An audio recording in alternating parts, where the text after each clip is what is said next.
Chers amis, bonjour. J'ai aujourd'hui le très grand plaisir de recevoir le docteur Alan Periti. Bonjour docteur. Bonjour. Le président de Vigilance Halal, qui est une association véritablement de résistance. Et puis je voudrais aussi que l'on parle tout à l'heure d'un excellent livre qui s'appelle Vérité sur la viande halal, qui est un livre collectif sous la direction d'Alan Periti aux éditions Godefroy de Bouillon, qui est un livre qui fait un point tout à fait extraordinaire sur la question et qui ouvre les yeux de Français qui ne savent rien sur le sujet, il faut le dire très clairement. Alan Periti, vous avez créé Vigilance Halal il y a une demi-douzaine d'années à peu près. Pourriez-vous nous dire pourquoi cette création et quels étaient son objectif? Alors, si vous voulez, donc, en 2012, il y avait la campagne des élections présidentielles. Oui. Et c'est Marine Le Pen qui a soulevé le lièvre, si j'ose dire, parce que je n'avais pas pris conscience de cet envahissement du halal. Donc elle avait sorti le fait que tous les abattoirs de l'Île-de-France et que Paris, l'Île-de-France, était alimenté uniquement en halal. Et elle a été une lanceuse d'alerte, je ne sais pas si on peut dire lanceuse, hein, d'alerte, et qui nous a fait prendre conscience de cet envahissement du halal.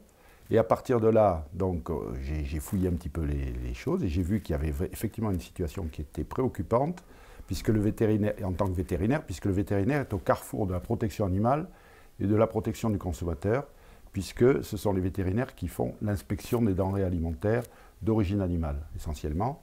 Le halal contrevient à la fois à la souffrance animale et donc à la protection du consommateur, puisque c'est une méthode qui est très sale et qui entraîne des risques sanitaires très importants. Vous l'expliquez parfaitement bien dans votre livre.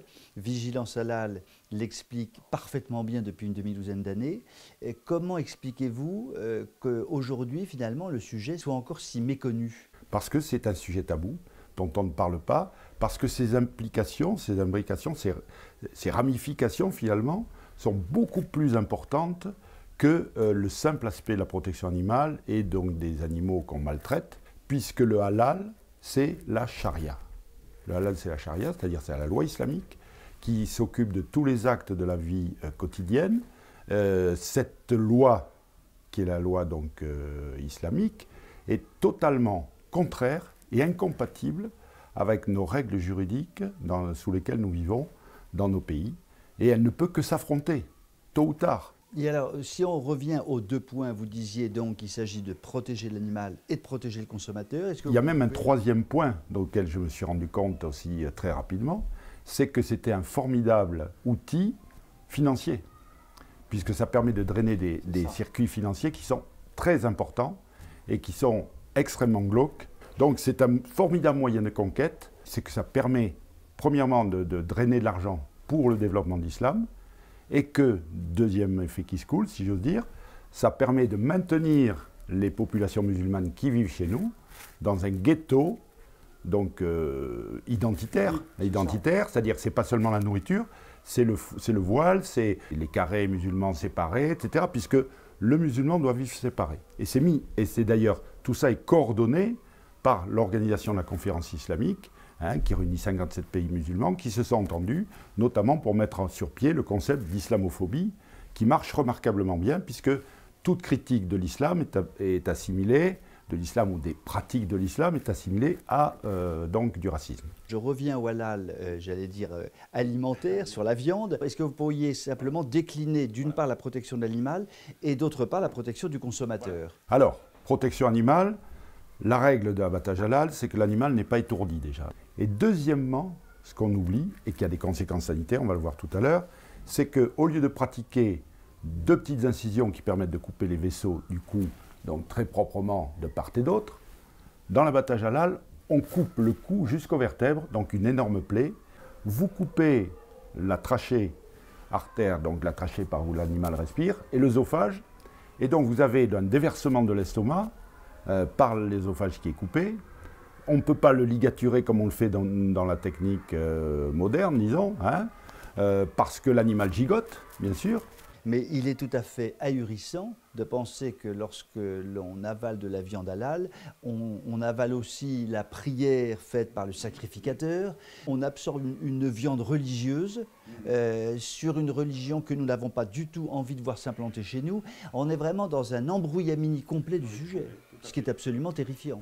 Donc le gros problème, c'est que vous mangez du halal sans en être averti. Le halal caché. Et moi, justement, mon combat, c'est de dire aux gens, ne soyez plus passifs, prenez votre destin en main. Donc en disant, nous on ne veut pas de halal, allez voir votre boucher. Donc il faut mettre une pression psychologique, gentiment, pacifiquement, mais il faut mettre une pression psychologique sur le système. Ne soyons plus passifs, n'attendons plus que ça tombe d'en haut, qu'un politicien X ou Y fasse une loi, etc. N'attendons plus, faisons cette pression. Les bouchers quand même semblent assez passifs.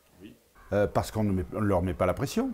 Il faut leur dire, moi, si vous ne pouvez pas vous renseigner sur la manière dont les animaux dont vous commercialisez la viande ont été abattus, moi, je ne suis plus votre client. Et alors, vous avez maintenant un label? Alors, un label qui s'appelle Suivez le coq. Suivez le coq. C'est un macaron qui est positif, il ne s'inscrit pas en attaque du halal. Les bouchers halal, ils sont fièrement halal. Hein. Ils mettent ça, sur leur boutique. Soyez fièrement... pour la tradition, pour vos valeurs, pour votre éthique. Nos adhérents, les bouchers adhérents, ont remarqué une très grosse augmentation de leur clientèle. Donc c'est un gagnant-gagnant. Oui, ça, oui. Vous allez sur le site, vous regardez votre zone géographique, vous cliquez dessus, sur celui qui est le plus proche de chez vous, et vous avez son nom et son adresse qui s'affichent.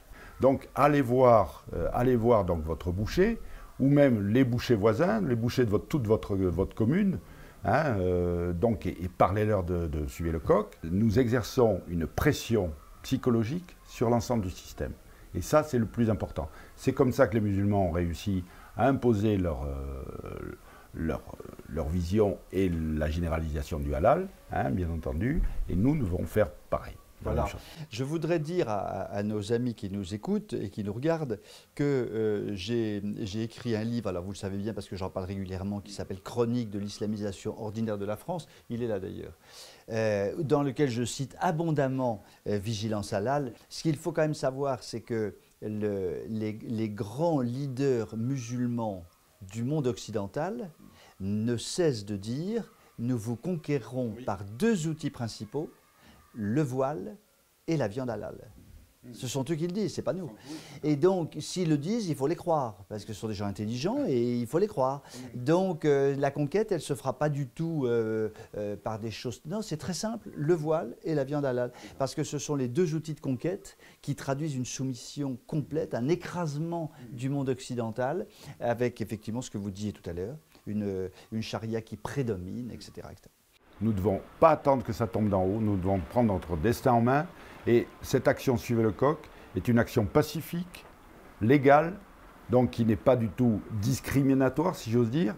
Nous affirmons simplement notre fierté d'être ce que nous sommes, donc c'est-à-dire les fruits d'une vieille civilisation qui a su évoluer, qui a su se mettre au goût du jour, et donc qui désire sortir de cette espèce de piège que nous tendent à la fois le mercantilisme donc du marché, hein, donc qui veut faire de l'argent à tout prix, avec tout, et l'obscurantisme religieux donc de l'islamisme.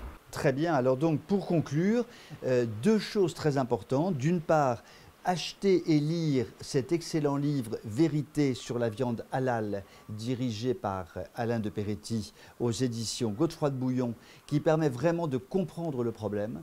Et puis ensuite, effectivement, être ambassadeur de Suivez le coq, donc faire un travail auprès de tous les bouchers de son coin pour essayer de promouvoir effectivement la vente de la viande non halal. Merci infiniment Alain de Peretti. Moi qui vous remercie justement de contribuer à diffuser je vous en prie. Non, et bravo pour tout ce que vous faites et ce combat si important que vous menez. Merci infiniment et sûrement à très bientôt. Merci beaucoup Alain de Peretti.